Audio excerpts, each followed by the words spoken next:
Malumları olduğunuz üzere önümüzdeki çarşamba günü Perşembe'ye bağlayan gece sahura kalkacağız.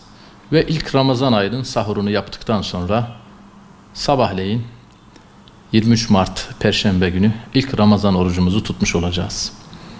Ramazan ayına kavuşuyoruz. Muhterem kardeşlerim, öyle bir mübarek ay ki bizi gölgesine aldı, kuşattı. O mübarek ayın rahmet iklimi bizi çepeçevre sarıverdi.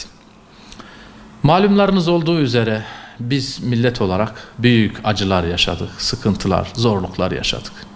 Geriye dönecek olursak Covid hastalığıyla evlere kapanmıştık. Evlerden çıktık, sonra ekonomik bir sıkıntı belimizi bükmüştü. Daha sonra da 6 Şubat 4.17'deki o büyük sarsıntıyla asrın felaketi, depremi, zelzeleyi yaşadık. O bir ay geçmişti ki Şanlıurfa ve Adıyaman'da sel felaketiyle karşı karşıya kaldık. Dolayısıyla afetler, felaketler, musibetler peş peşe geldi. Aslında Cenab-ı Allah'ın belki bize mesajı var. Belki kırgınlığı var. Bu arada ölenlere Cenab-ı Allah rahmet eylesin. Mekanları cennet olsun. Ölenler şehit olmuştur. Resulullah Efendimiz sallallahu aleyhi ve sellem göçük altında kalan şehittir. Suda boğulan şehittir. Ateşte yanarak ölen şehittir. Vebadan ölen şehittir diyor. Dolayısıyla Covid'den ölenler de şehittir. Depremde göçük altında kalanlar da şehittir. Suda boğulanlar da şehittir. İman eden Müslüman kardeşlerimiz bu çaresizlik içerisinde vefat etmişlerse şehadet şerbetini içmişlerdir. Muhterem kardeşlerim, bu Ramazan bizim için büyük verilmiş bir fırsat.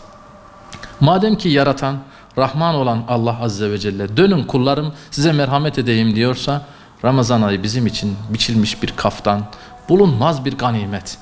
Bu fırsatı en güzel bir biçimde değerlendireceğimize dair söz vermeliyiz. Ya Rab, bu Ramazan'da hayatıma yeni bir sayfa açacağım.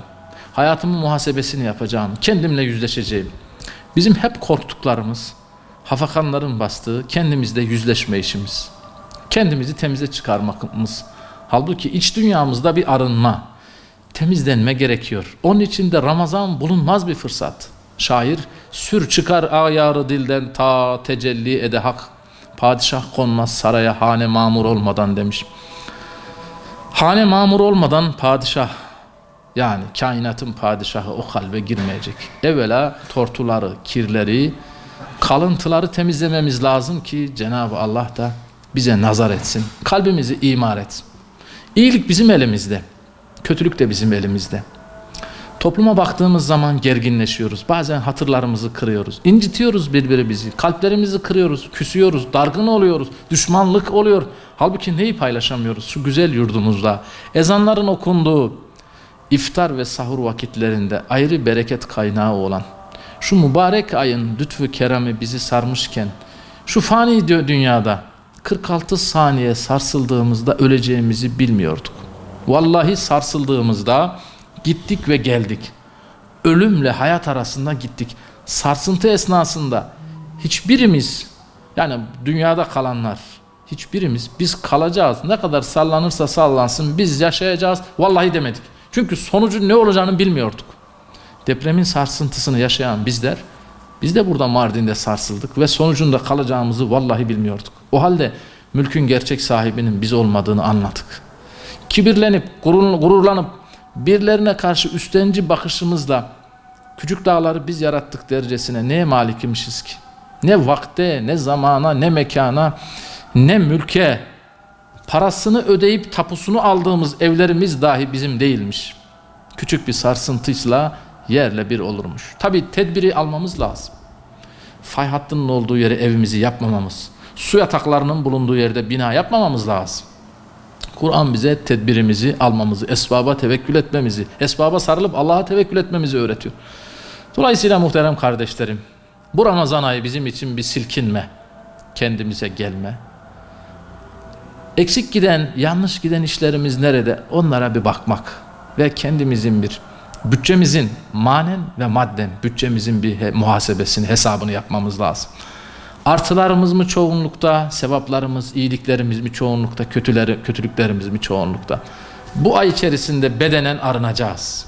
Hayatımızın muhasebesini yaptıktan sonra iman zafiyetimiz, inanç zafiyetimiz, ibadette ahlaktaki zafiyetimizi kontrol edip niye ben dünyevileştim, azgın hale geldim, dünya hırsım beni nerelere taşıdı, şeytana uydum, nefsimin peşinden gittim, beni götüreceği yer cehennem çukuru. Allah muhafaza ölebilirdim. Ben de o depremde, selde ve Covid hastalığında bütün bunlar içerisinde hayatımı kaybedip gidebilirdim. O halde Allah bize belki imkan verdi. Bunlar belki dönerler, belki yeniden Cenab-ı Allah'ı hatırlar, yaratılış gayesine yeniden vakıf olurlar, hayatlarına çeki düzen verirler diye Rabbi Teala bize bir imkan, fırsat verdi. Bu fırsatı da en güzel değerlendireceğimiz, bütün toplumun her bir bireyi, çocuğu, yaşlısı, genciyle Ramazan ayında oruç tuttuğu, gündüzün mukabele Kur'an okuduğu ve Kur'an'ı anlamak için mealinden tefsirine kadar anlamak için okuduğu, gecesinde de teravih namazı ve ibadet taatle ve gündüzün de oruçluyken kötülükleri aklının ucundan bile geçirmediği, sürekli iyilik düşündüğü ve şeytanın ve nefsin pençesinden kurtulup meleklerle aynı sofradan manen doyurulduğu bir mevsimde, Ramazan ayında kendini dönüştürmek, tamir etmek, imar etmek için Cenab-ı Allah bize fırsat verdi. Onun içindir ki Ramazan ayında hem kalben, bedenen iç alemimizi arındırıp temizleyeceğiz, hem de sahip olduğumuz mallarımızla, paramızla, elde ettiklerimizle, kazancımızla, olmayan insanlarla, depremzedelerle, mağdurlarla, yetimlerle, fakirlerle, kimsesizlerle, yakın komşumuz, uzak komşularımızla, yani ihtiyaç sahibi olanlara da kazancımızdan, malımızdan, paramızdan infakta bulunarak, yardımlaşma ve dayanışma içerisinde bulunarak malımızın zekatını, sadakamızı, fitremizi vereceğiz ve Allah malımızla da bizi zekat vermemizi istediğinde, sadaka vermemizi istediğinde malımızın imtihanını da takva ile geçmiş olacağız. Aslında Ramazan-ı Şerif takva yolculuğudur muhterem kardeşlerim. Çünkü Ramazan ayının ibadet farziyetini bildiren ayette bizi Ramazan ayı takvaya, muttaki olmaya davet ediyor. Buyuruyor ki Cenab-ı Allah Bismillahirrahmanirrahim. Ya eyyühellezine amenu kutibe aleykumus-siyamu kema kutibe alellezine min qablikum leallekum tettegûn. Ey iman edenler! Oruç sizden öncekilere farz kılındığı gibi size de farz kılındı. Umulur ki takvaya eresiniz, kötülüklerden korunasınız. Tersinden alacak olursak, takvaya ulaşmanız, kötülüklerden korunmanız için oruç sizden öncekilere farz kılındığı gibi size de farz kılındı. Demek ki muhterem kardeşlerim, orucun hikmeti, orucun perde gerisindeki Rabbül Alemin'in lütfu, bize inayeti, bizi takvaya ulaştırmak. Yani Allah adeta artık yoruldunuz. Artık dünyanın boğucu hevesleri, ihtirasları sizi kıskaca aldı. Sizi boğdu. Adeta rahmet-i ilahiyenin o merhametli ellerinden kopup gittiniz. Başka yerlere dağıldınız. Darmadağın oldunuz. Ramazan sizi toplayacak. Ramazan sizi takvaya ulaştıracak. Sizi iyiliğe, kötülük düşünecek bir haliniz yok. Zira içinde bulunduğunuz oruçla kötülük düşündüğünüz takdirde oruç zırhını delmiş olursunuz. Delinen bir zırhın karşılığındaki oruç Allah nezdinde bir anlam ifade etmez. Onun için o oruç bir elinizde bir kıymetli bir hazine gibi, ona zarar verdirmeden, onu kirletmeden, yani yapacağımız ifsatla, dedikoduyla, yalanla, gıybetle bizi günaha götürecek elimizdeki o muazzam değere zarar vereceğimiz kuyumcu hassasiyetiyle onu muhafaza edeceğiz. İftar anında Cenab-ı Allah hediye edip ona sunacağız. Ya Rabbi, bu benim orucum. Buna halel gelmesin diye gıybet etmedim, dedikodu etmedim, kimseye sataşmadım, kimseye küfretmedim, kimsenin hakkını almadım, fitne fesat düşünmedim, kişilerin arasında bozgunculuk yapıp aralarını açacak bir kötülükte bulunmadım. Evet, ne kadar iyilik varsa yaratılış gayeme uygun bizi takvaya ulaştıracak güzel davranışlarla yaşadım. Yani beynimi de, gönlümü de, kalbimi de hep takvaya yasladım. İyiliğin adamı oldum. Senin rızanı gözetmek için yaşadım. Zaten Allah'ın istediği yaşantı da bu. Ramazan'da bizi bu yaşantıya da olabilmemiz için bizi bu çığırda, bu yola bizi sevk ediyor. Ne kadar güzel bir olay.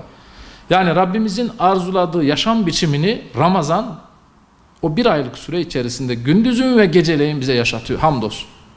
Rabbimizin üzerimize ihsan edeceği rahmet-i ilahiyeyi mazhar olabilmek için Ramazan ayını ibadetle, infakla, yardımlaşma, dayanışmayla, ibadetle, zikirle, tövbe istiğfarla, hayatımızın muhasebesiyle, Kur'an'ı okumak, anlamakla geçirelim ki Rabbül Alemin de ahiretimizi bayram güzelliğinde bizlere ihsan eylesin. Hepinize Ramazan-ı Şerif'in hayırlar getirmesini diliyor. Ramazan-ı Şeriflerinizi şimdiden tebrik ediyor. Rabbim ümmeti Muhammed'e, alem-i İslam'a Ramazan-ı Şerif adına güzel günler ihsan eylesin. Ramazan-ı Şerifimiz hayırlar getirsin. Ramazan-ı Şerif'te biz halimizi düzeltenlerden olalım. Allah'a yakınlık kesbedenlerden olalım. Takvaya erişenlerden olalım. Rabbim Ramazan-ı Şerifimizi mübarek eylesin. Oruçlarımızı şimdiden kabul eylesin. Rabbil Alemin kendisine yakınlaşanlardan eylesin.